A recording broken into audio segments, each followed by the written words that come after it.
Jai Hind and welcome to Dev Talks. This is Aadi. As you can see, I have with me Lieutenant General Dushyant Singh to discuss a very interesting connotation, if I may say so, coming up as an offset of the Ukraine war. The Russia-China alliance. A lot many in the West are quite threatened by it. A lot many in India are probably scratching their heads because of it. Let's try and see what this entire game is all about. Thank you, sir, for joining me for this discussion on Russia and China, the growing alliance. Thanks, Adi, and good to be back again. So, I'd like to begin with something that we were discussing offline right now as well. Is this speech that was given by Mike Pompeo in the Hudson Institute, which it's a longish speech. It talked about at an offset. What I read of the speech, it talked about a lot of things with regards to Ukraine. It talked about Taiwan and stuff like that. But the main gist came out to be that the West is now going to club Russia and China into one sort of a entity. How do you perceive something like this, sir? I would first of all say that the speech which Pompeo gave was, in a way, a recounting of what all has happened in the past few months since the Russia Ukraine war. But to say that it is as old as the war, I think we are wrong. It all started around 2014 when the first incursion of the Russians took place in Ukraine. It's around that time that the narrative started building against Russia. But the Americans also know that they have vital interests in the Indo-Pacific.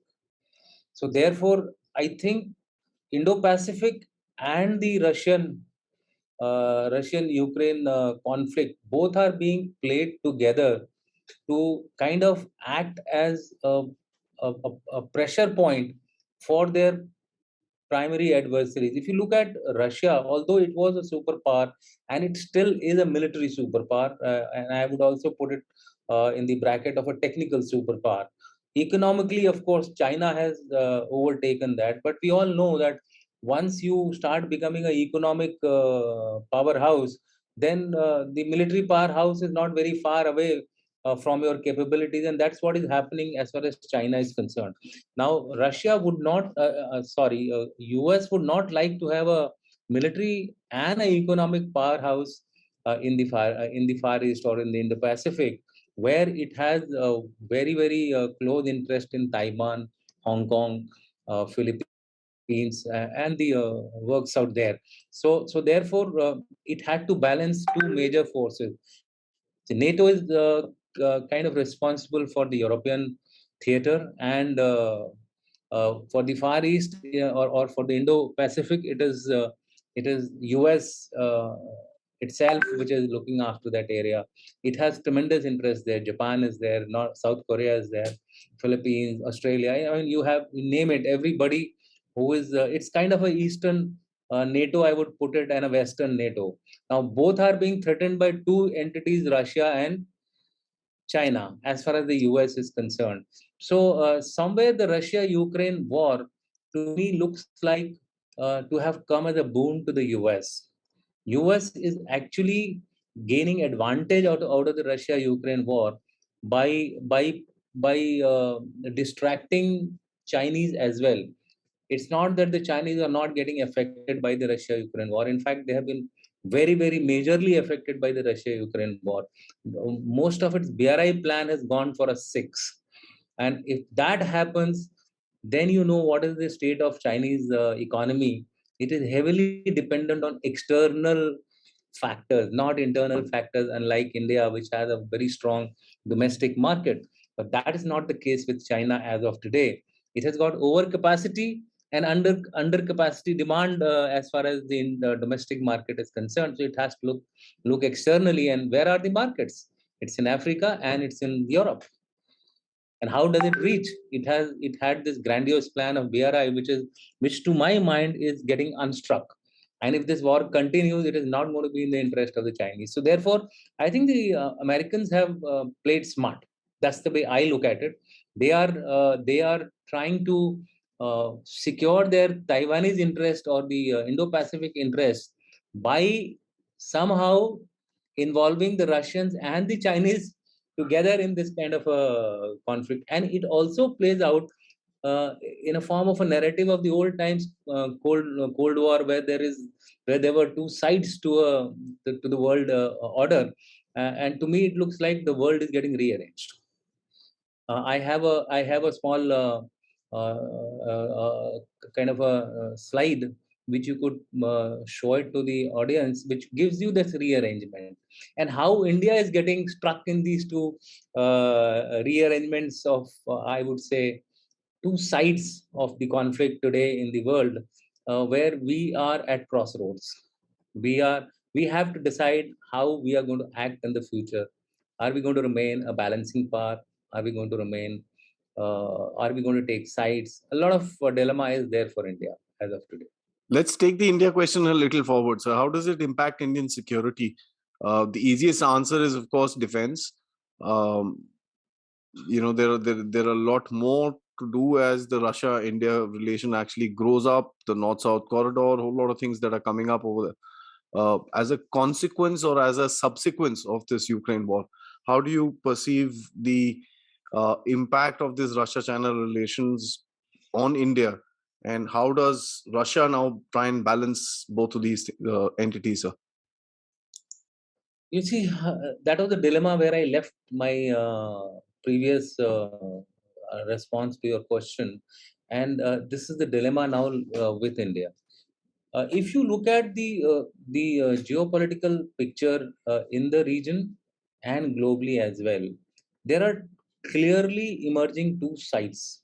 Yeah. One is the Russia-China, and the second one is West and the US. With some of the countries still being neutral based on their national interests, which we will not dwell too much on, because most of the powerhouses lie in these two blocks, right? Now, if you look at the Russia-China relationships, the Ukraine war has somehow forced them together even more than what they were earlier. Just before the war started, the Chinese premier said that our friendship has no limits. Yeah. It's a friendship without limits, unlimited cooperation. So if something is happening in Myanmar and that is in the interest of China, the Russians are outrightly, blatantly, without any self-interest of theirs, supporting that issue because the Chinese want to do it, and vice versa. If something is even not correct diplomatically, as far as the Russia-Ukraine war is concerned, the Chinese are supporting the Russians blatantly, outrightly. So therefore, it has improved and solidified the friendship between Russia and China. B, it has increased the economic trade between the two. You'll be surprised that earlier Saudi Arabia was the largest energy trader of China, but it's now Russia. In the month of May, they crossed the Saudi Arabians.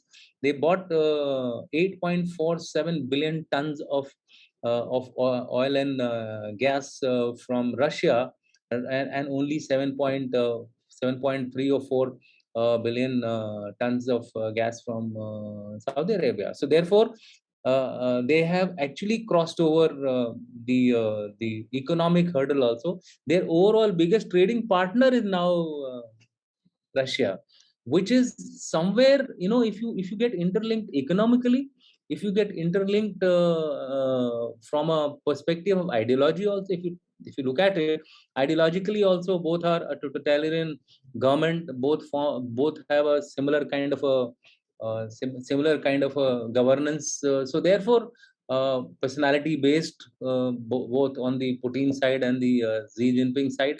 So somewhere there is an enhanced bonhomie between the two. And this is very, very dangerous as far as India is concerned.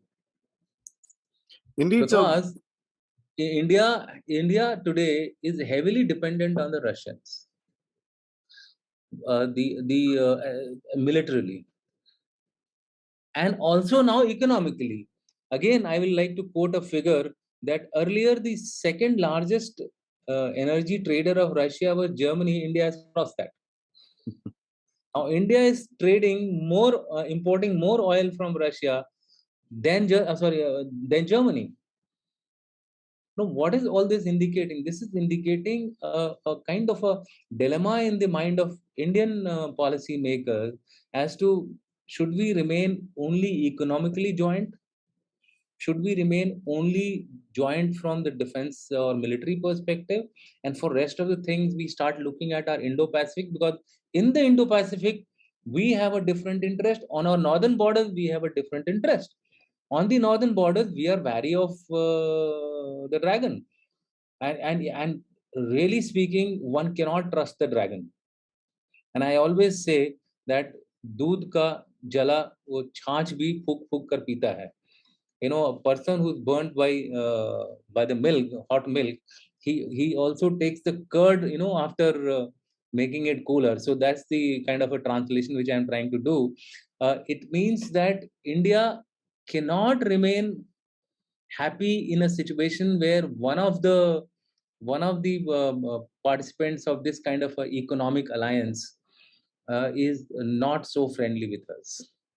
Although the Chinese have been now, I mean, the recent G20 summit, the Chinese foreign minister did extend that we will talk to each other, and we will believe in dialogue, then disruption, etc., etc.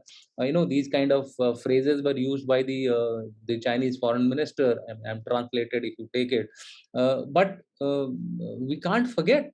We can't forget the plethora of incidents where they have betrayed us.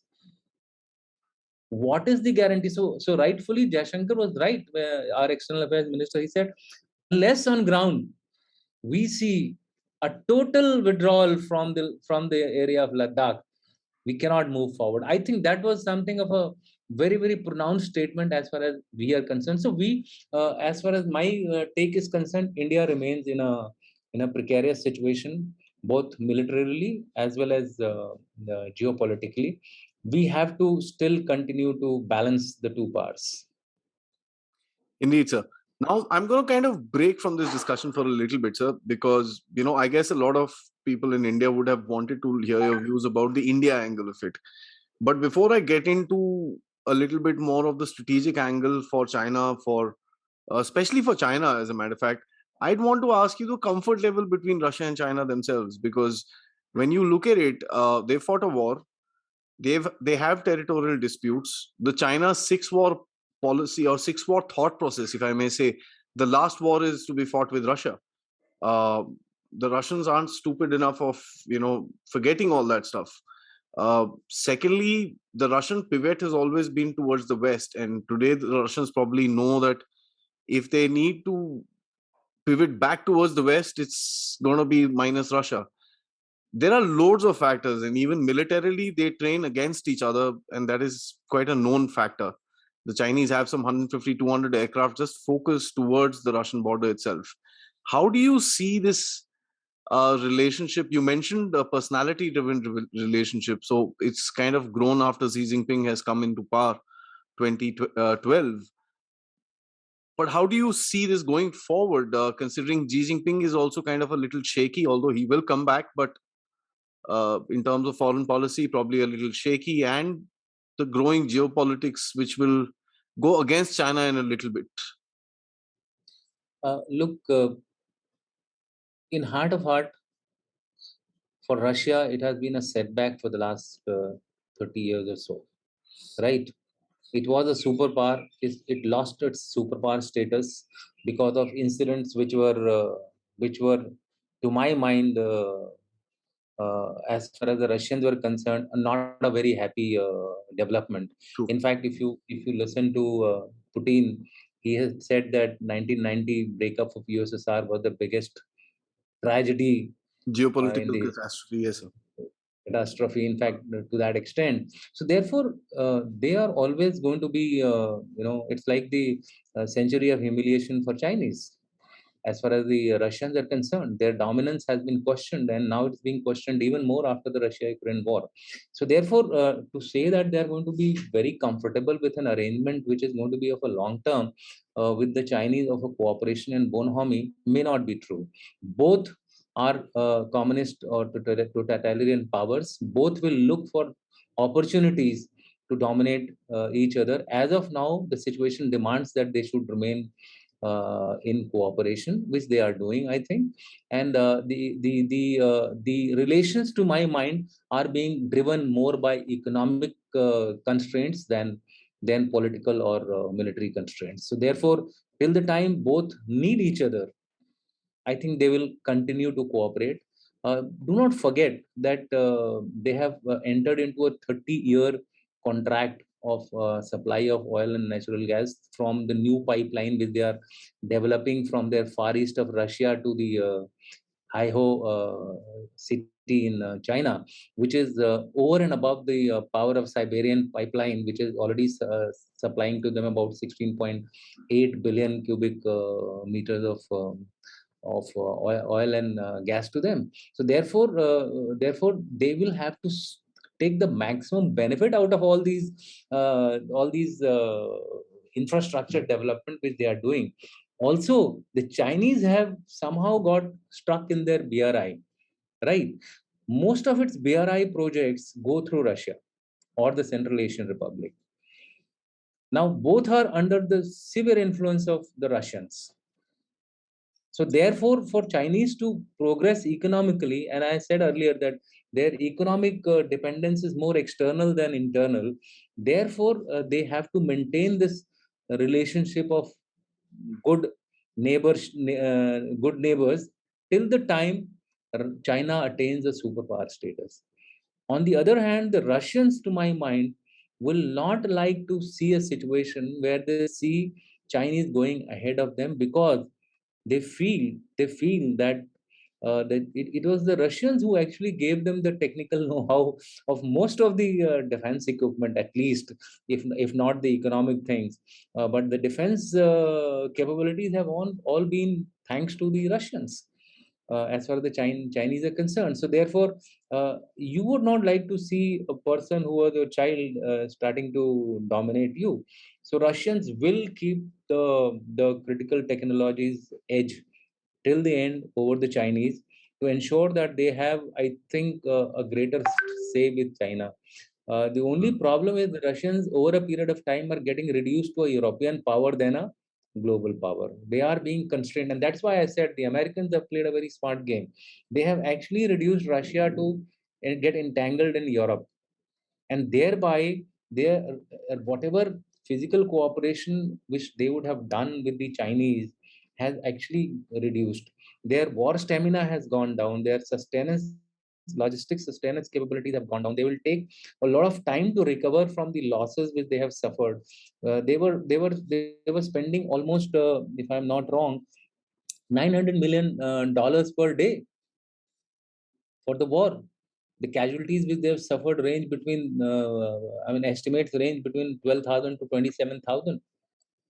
They do not have boots on ground. They have been hiring mercenaries to fight their war. So they need the economic revival. The Russians' economic projections are -3% next year, thanks to the sanctions. How are they going to recover? It's the economic compulsions which are forcing Russia, to my mind, to cooperate now with China full-fledgedly, so that they are able to recover from their losses faster. And of course, in the end, as I said, no superpower would like to lose its status of superpower. So therefore, they would play up the differences later on, maybe not now, and so will the Chinese do. As far as the six war is concerned, I don't think those six wars are now following any precedence. Because you have 3-4 sides in a game. In a war game, you have 3-4 sides, right? Taiwan was always number one as far as the Chinese were concerned. Indians were always the fourth or fifth in that hierarchy of the six war list, which we now commonly know. And how do we know that those six war lists are actually genuine or authentic? They came out. It's like the unrestricted warfare book, which was written by three colonels. It was hired by the PLA, I think National Defense College, or somebody who wrote. These colonels then joined together and wrote it. Although they follow most of it, I mean, that is one of the reasons why we say that book is a kind of a mirror of the Chinese strategy. Okay, so it will, to my mind, at least in the next 10 to 15 years, will be a relationship of cooperation, mutual growth. Uh, it will remain so till one of them achieves superiority in military capabilities and economic capabilities. Who is faster, who is smarter, is the question which we can't decide as of now. To my mind, because the Chinese have a better economic base, they are likely to pip the rope and possibly start a confrontation with the Russians. And also, you mind you, unlike the Chinese, which has a very strong communist party as a guiding factor of their ruling, in the case of Russia, personalities do matter. If you look at the presidents of the last the last 22 decades, you'll find Boris Yeltsin was a soft guy.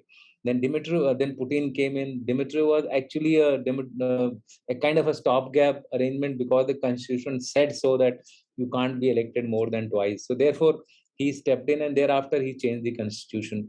So in a totalitarian government, you will find once the leader leaves, like Russia, especially in the European context, there is a huge vacuum, and there is a slowdown of all the processes, procedures. Things might change totally. So a lot of uncertainty is there in this sphere. But I would say the basics will remain. The differences will remain. They'll be kept at the back burner. Let's come to China, sir. Now, the Chinese have done a lot to kind of secure their oil supplies, and now they find themselves into Russian hands, where Russia would probably be more interested in selling them fuel from their Siberian oil fields and stuff like that. China is in need of gas, and there are talks of new pipelines and stuff like that. Now, strategically speaking, not in the short term but in the long term, the Chinese made the CPEC looking at securing its oil supplies. The Chinese are making efforts towards kind of pushing the Philippines and get a base in Cambodia to kind of try and dominate the choke points of Sumda and the five choke points in that region. How do you think a direct kind of oil supply within China without any foreign ways that Chinese need to pass through will impact uh, Chinese strategic confidence, especially knowing the fact that this whole choke points today are going to be irrelevant, sir? Not irrelevant, but of less relevance. See, the Chinese have the biggest dilemma. If you look at the map of proven oil reserves, they are maximum concentrated in the Middle East, followed by Russia, and then South America and America. North America also has a huge proven oil reserve. Where do they come from? They all come through these choke points of the sea. Now, that is the biggest weakness the Chinese have realized a long time back, right? And that was the reason why they started off with their BRI project, which are land centric. Mostly, they also have a sea silk route or sea silk BRI project, but Of course. it is more the land routes which they were focusing on. And in that land routes, they were looking at transportation, they were looking at railways, they were looking at digital, they were looking at financial. And by financial, I mean that trap a government financially so badly that subsequently it becomes your base. So therefore, uninterrupted supply of oil, which we are talking of, would have been ensured. What is happening in Sri Lanka today? I just tweeted that I think India needs to step in fast before somebody else steps in, and it becomes a nightmare for us subsequently. In our high moral standing, or at least come through the United Nations, move a proposal through the United Nations, and try to get the UN into the Sri Lankan government, governing authorities, etc. I don't think there is any government left in Sri Lanka. So somebody has to come externally to stabilize it before the Chinese do it. So that BRI was the vehicle to ensure that the Chinese had an uninterrupted supply of oil. Now, till the Russian frontier, they have kind of ensured that this route is available to them through the various contracts which they have signed and the various treaties which they have signed with Russia, and also with the Central Asian republics. So the CPEC also was part of that particular initiative. Hence, the Malacca dilemma has been their primary driving reason for BRI to be land centric, also rail centric. Let me tell you, 10 years back, there were only 15 trains running from the east to west, that is from China to Europe. Today, there are, you know, how many? 17,000 trains. 17,000 trains running. All of this have been cancelled by Europe following the Ukraine war. So, who is getting the hit? The Chinese are getting the hit, right? Similarly, the digital initiative of 5G was supposed to control the digital world of the digital world, which unfortunately again every country suddenly realized, you know, they're going to play havoc in our system. So everybody has started launching their own 5G projects, including India is also on the verge of launching its 5G technology. So therefore, that particular project has gone haywire. To my mind, Russia will now more and more depend on the Central Asian republics and China, on the Russians for their oil supplies. They will manage. They will manage through these Malacca dilemma routes, which they are trying to create through Myanmar and Gwadar and Karachi for the Middle East oil, and also, of course, a certain amount of oil will flow through the choke points. They can't help it. The requirement is so much that they can't have a total alternative to the sea routes, and that is where our opportunities lie. Interesting. I If mean, if push comes to shove, that is where our opportunities will lie. That is where the Indo-Pacific and the Quad will come into effect, and that should remain our balancing factor as far as our adversaries are concerned. so I'm going to step back to Russia, China for a little bit. And you mentioned BRI almost 3 times in the past few questions that I've asked you. And the interesting part about BRI is a lot of these trains and roads go through Ukraine. Yes. When the Russians do control, and I mean control, looking at whatever halat their Russians are in, they did make military mistakes, but today they seem to be getting their act together, and they've got, you know, almost about 2/3 of Donbass within their control. They are now, I mean, if you look at President Putin's speech, he talks about, you know, ultimate victory and pushing whatever needs to be done. Of course, a lot of that might just be rhetoric. But having said that, the Russians do control the entry part of the BRI into Ukraine. Any trade that needs to go through Europe will now be controlled by Russia. How does this whole gambit impact the Russia-China's relations? Because at the end of it, as you mentioned, the biggest hit with those 17,000 trains and much road transportation is going to be for China. And there is an alternative north-south, which is also coming up with India standing there. Yes. So how does this affect China and the dynamic of Russia and China, sir? Uh, First of all, China is aware of of the uh, of the of the fact that the BRI is not going as per schedule. But there were three scenarios which people have projected as far as the BRI's fate is concerned. To my mind, it looks like that one of the scenarios which I'm going to tell you may be the one which we will see going along, and that is that the BRI will continue to grow because there are many countries which are in dire need of economic assistance. So therefore, it will kind of flourish in Africa. It will kind of flourish in the Central Asian Republic. So BRI project will chug along, as I say. Maybe not with the same intention as it was planned for. In fact, the level of investment is very high initially as per the original plan. Now it has been scaled down because of there are no avenues left actually as of now. But to say that Russia will control the entry points of Ukraine is presupposing that the Russians have gained total victory over it.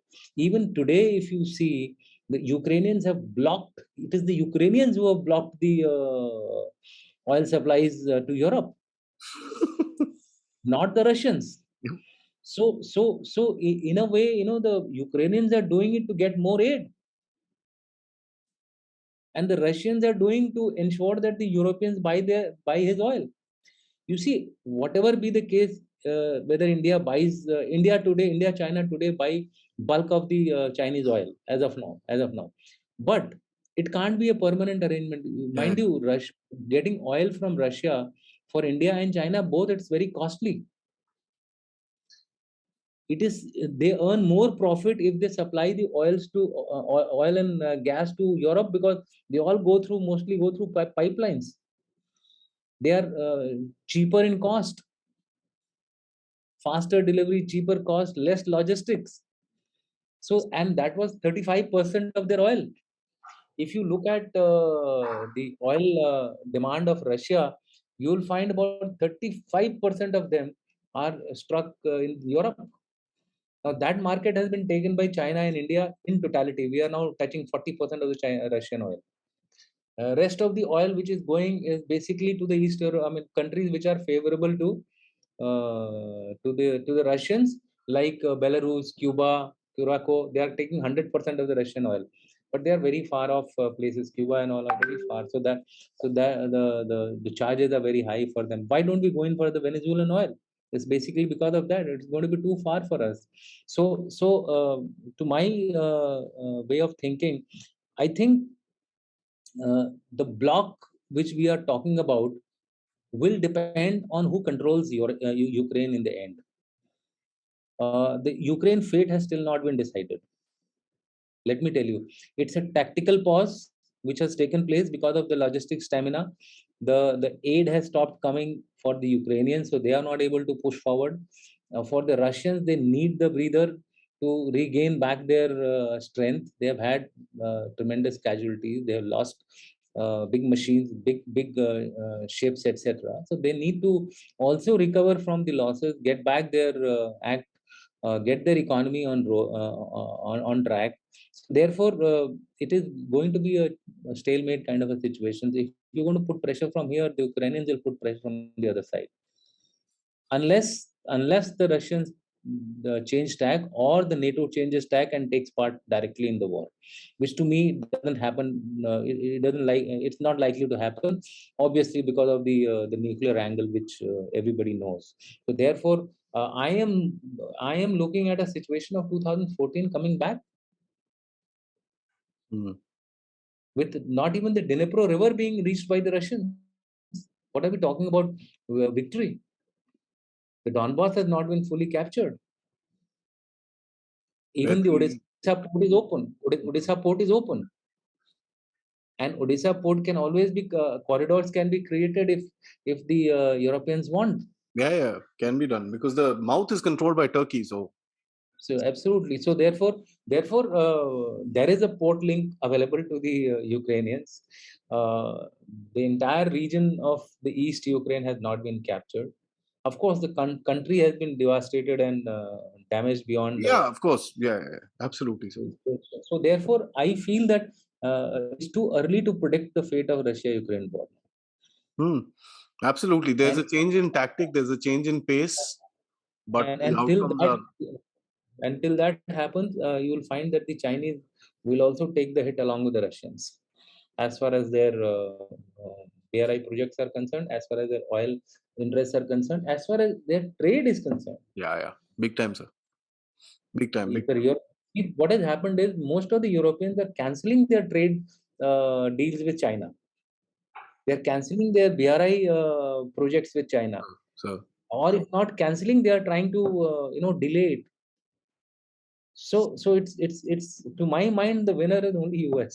no, absolutely, sir, absolutely. The dual containment strategy that they came up with is um, With one stroke, they have weakened Russia and China both.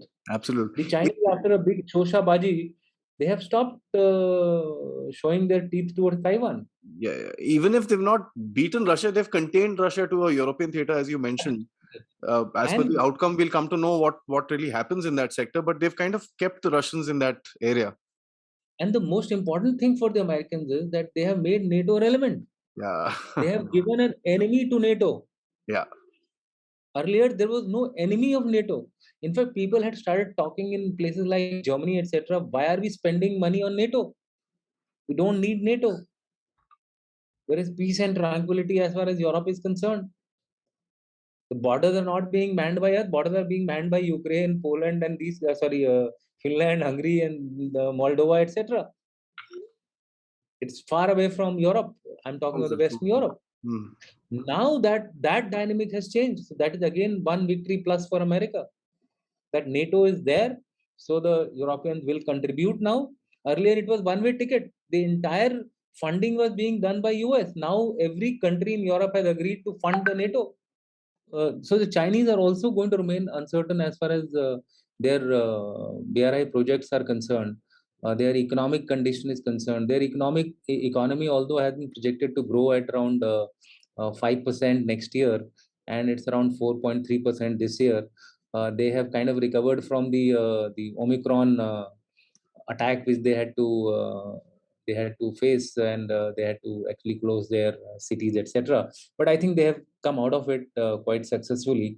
But still, it's very low percentage growth as compared to what they were seeing in the past few years. So therefore, one should realize that Chinese are staring at non-performing assets within the country.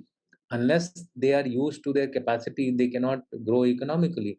So China is also in a situation here. There is an overcapacity in China, within China, and lack of demand within China.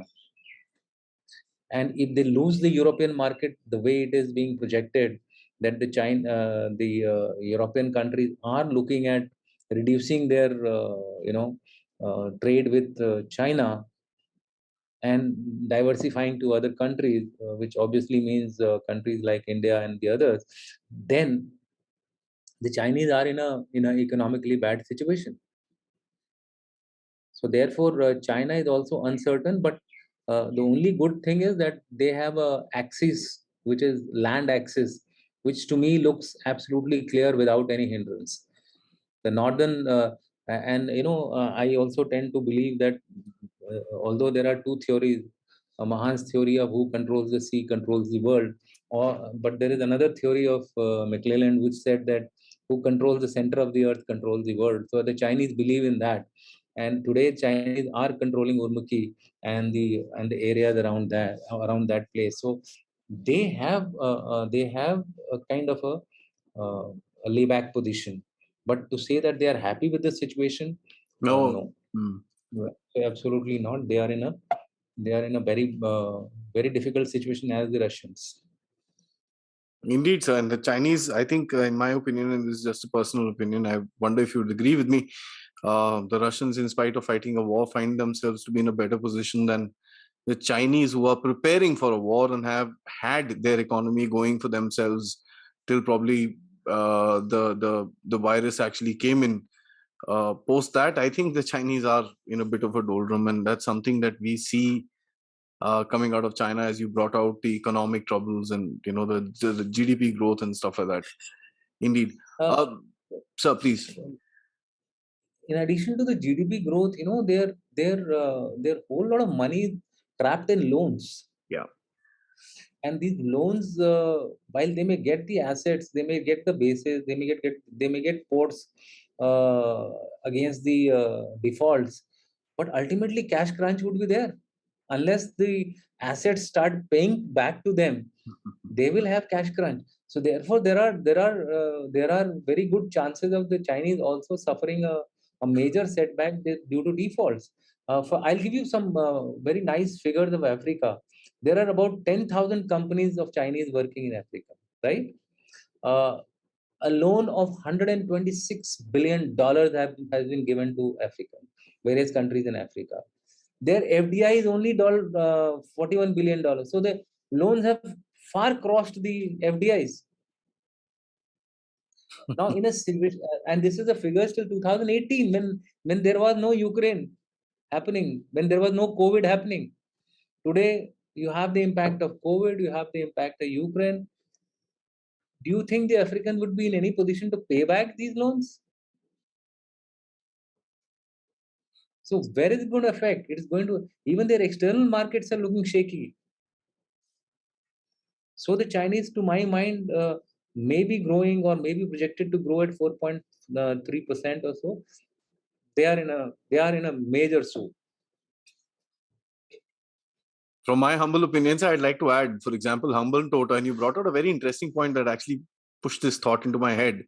Humble Tota is a port which doesn't get used. You've put in 10, 20 billion Absolutely. dollars into it, whatever amount they've put in. Let's look at Pakistan for that matter. I know the figures a little better in Pakistan, so let's talk about that. CPEC, about $32 billion they've pushed into Pakistan. Whatever said and done, all the maintenance for that entire asset that they've created, Pakistanis are not going to do it. It needs to be done by China. So it's basically a all year long maintenance sort of a contract that they'll have to give to some company which will continue to maintain that damn thing. Same is the case with Hambantota. They've taken up the port doesn't get used, but they still need to repair it, maintain it, man it, clean it, set it, do 50 other things. So the debt trap is a debt trap for the country that it's being trapped, but it's also a trap for the Chinese looking at the additional expense as Ultimately, you brought out. ultimately, I mean, I'll give you further example of Sri Lanka. On their active port, which is the Colombo port, the Chinese were developing the East Colombo city, Yeah. which was supposed to be SEZ. Now, with the kind of demonstrations which are taking place in that same area, what is going to happen to the city which has no oil to drive their cars, which has no food or food at exorbitant costs? Mm. Which company will be able to sustain even if the Chinese pump in money unless they give aid in kind? For the Pakistanis, they have rolled over the debt, Recently, 2.38 billion. 4.8 billion. They have rolled over. Pakistanis have not been able to pay it. So it is a two-way weapon to me. It looks like that. Yeah.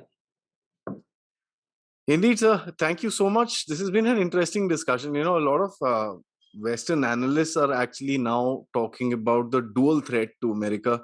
I think one thing that you've brought out, which is really interesting, is the dual containment strategy. And I've done a video on this, but having said that, this sort of a very bold adventure that the Americans have gone into.